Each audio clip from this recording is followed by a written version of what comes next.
Hello everyone, this is CJNovo992 and today we're back for another brand new video, and as you can see with the Nasher, ladies and gentlemen, it is a happy day. That uncomfortable weight we've had on our shoulders since that performance on Sunday has been vanquished as we move on to the semi-final, and we're once again reminded and invited to the Hagimania show. And you know, son, it's a bit of a weird game to actually break down and discuss this one, because of a lot of our frustrations that we've had over the last couple of games were still there, but thankfully they're all contained in a devastating Pandora's box, what was that first 45 minutes. But thankfully we made a wee sub and a man returned to the Rangers team, and he unlocked that door, and the real Rangers team decided to wake up and turn up. So before we dive in and break down that change and what happened, who sparked the life back in to this Rangers team, as always, if you didn't mind helping the old channel out by hitting that like button, and if you are new around here, or even if you're a regular viewer who hasn't, make sure to be hitting that subscribe button to help us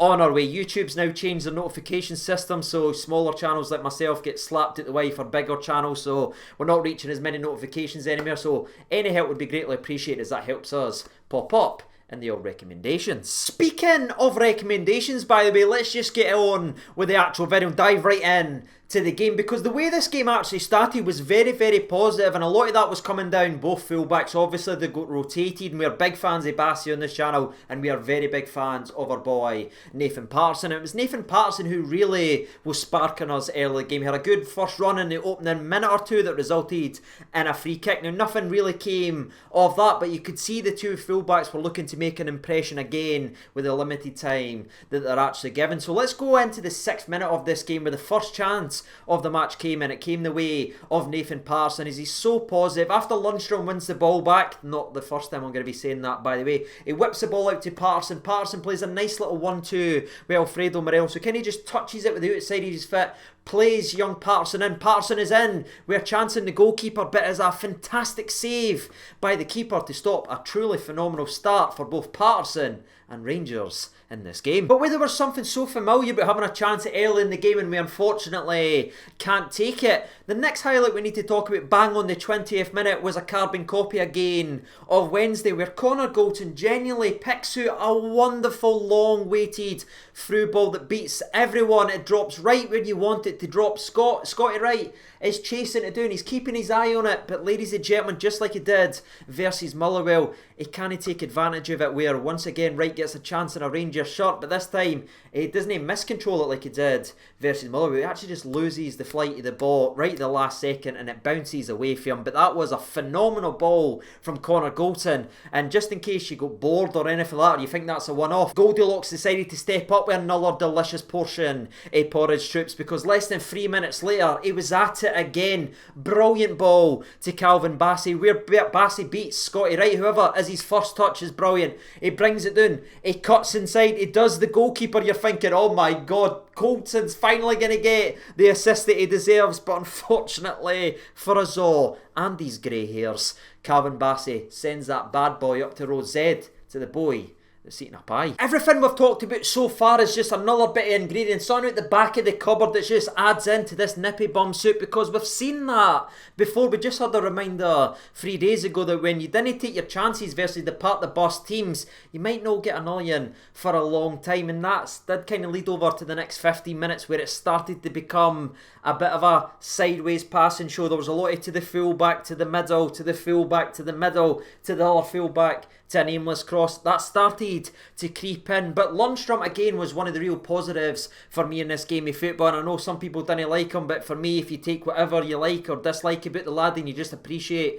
what he can do with a football, you can see a guy that is really growing into the Rangers shirt. And for me, in that Davis role, he was excellent, and the longer the game went on, the better he became, and he was so important in the 34th minute as well, because the ball looks like it's going to break away once again, where it did versus the likes of Motherwell and St Johnson, etc. over the last couple of games. But Lundstrom is very quick at reading danger, and he's there right away. He nibbles, gets the ball back, he then chips in a wonderful ball to Joe Aribo, who flicks it to Morelos, and then that goes to Scotty Wright, and Morelos continues his run. Wright finds him, you're thinking Morelos is in behind, go ahead and burst the net, big man, bit it, snake white. Right yet, troops, because we're just got that terrible running luck right now, because Morelos' shot does beat the goalkeeper, but it doesn't beat Big Devlin, who's back there with another goal line clearance, goal line saving challenge, whatever you want to call it, troops. There's another one. What's that? The 9th one in the last 6 games for Rangers.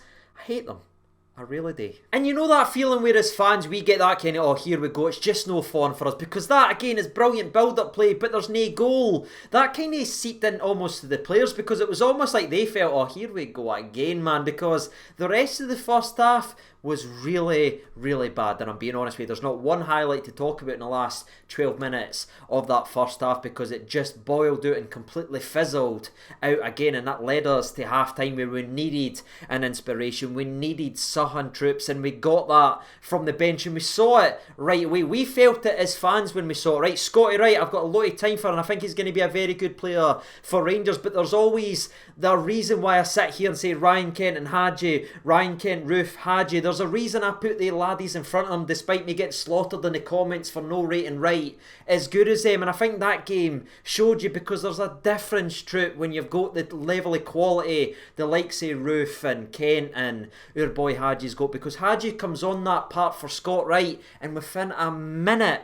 changes the complexion of the game, and that's the talent that he's got, because right away he gets on the ball, nice little combination play with Alfredo Morelos. Kemar Roof's now coming alive because he knows Hagi's clever enough to actually find him with the fit ball. They all give it nice little 1-2 passes. It then goes out to Hagi, and then Hagi on the right hand side, is he just drilling an across into anywhere? Is he just trying to smash it high or anything like that and hope someone's there? No, as he's running, lifts his head up, has a glance, and then puts the ball exactly where it needs to be for Roof's intelligent run to slap it into the back of net and finally break the deadlock and get us back scoring goals from open play. Because before that goal, ladies and gentlemen, we had only scored 1 goal from open play since Hagi had left for COVID and had been missing games of football for 1.5 minutes of him returning from COVID. We've went ahead and scored again from open play. That man's talent and his ability genuinely can't be underrated, and that's why we said it in yesterday's video, that he has been underappreciated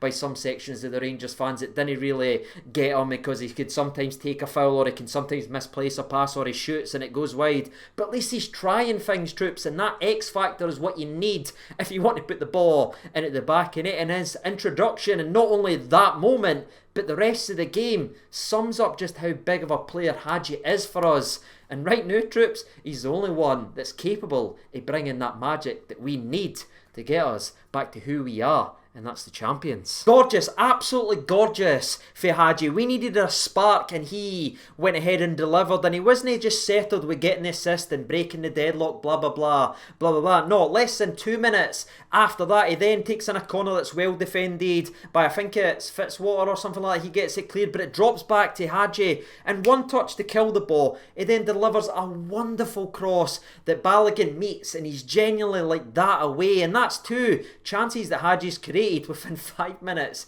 of being on the park. We hadn't seen that level of creativity now since pretty much he went away for COVID. But Hagimania was only getting brighter and brighter, troops, and it didn't show any signs of slowing down, because once again he's heavily involved. Nice little 1-2 with Patterson in the right hand side after Lundstrom had picked the ball up and swung the ball out to the right. Hagi then whips in a good cross, trying to pick out Kemar Roof, and it's literally just behind him as it kind of clips off the Livingston player, and from there Morelos is alert. He wins the ball and forces the Livingston goalkeeper into another very good frustrating save. Speaking of very good frustrating save, by the way, the goalkeeper wasn't done there, because just 57th minute on the clock. That's right, all these highlights we've spoke about in the last minute and a half of the video has been 12 minutes since Hagi has been introduced to the game. That is the difference a star player like he can actually make. But this one is absolutely infuriating, because it really should have hit the back of net, and this one isn't actually our boy Hagi. It's actually a benefit of Livingston trying to play the ball out from the back, and it's one of the centre halves. They're trying to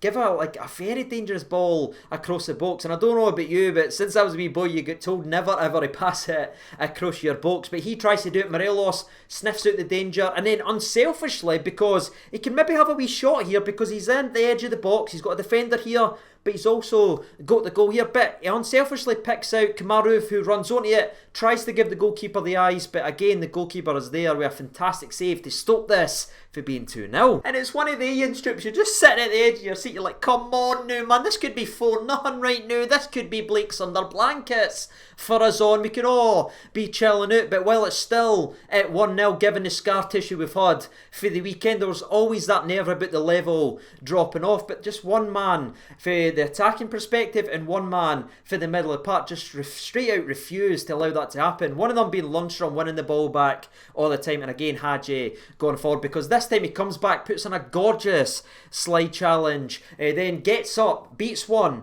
beats two, and then the Livingston defender, I think it's Fitzwater again by the way, comes out and just absolutely nails Hagi. Like, I'm talking about no going for the ball, no aspirations for the ball at all. He's just came there to take Hagi out because Hagi's absolutely embarrassing them. It's one of the ends, but the referee plays on because Aribo picks up the ball, he's charging into the box, he then tries to pick out Morelos, but it takes a deflection, Roof's alert to it, he slides in, and I'm thinking it's got to be, but somehow the Livingston goalkeeper is there again. So many grey hairs could have been avoided. This could genuinely be 5 or 6-0 if this goalkeeper wasn't playing to this level. But again, football shows that it can be a very, very cruel game despite how well or how bad that you're actually playing. Because this goalkeeper, who is now stopping it from being 6-0 right now, ends up having a howler as he gets the ball passed back to him. He tries to do another dangerous pass across the box. This time, Morelos, after intercepting and getting on the ball, who's then got Lundstrom, who's gambled and put pressure on the goalkeeper to force the mistake as well.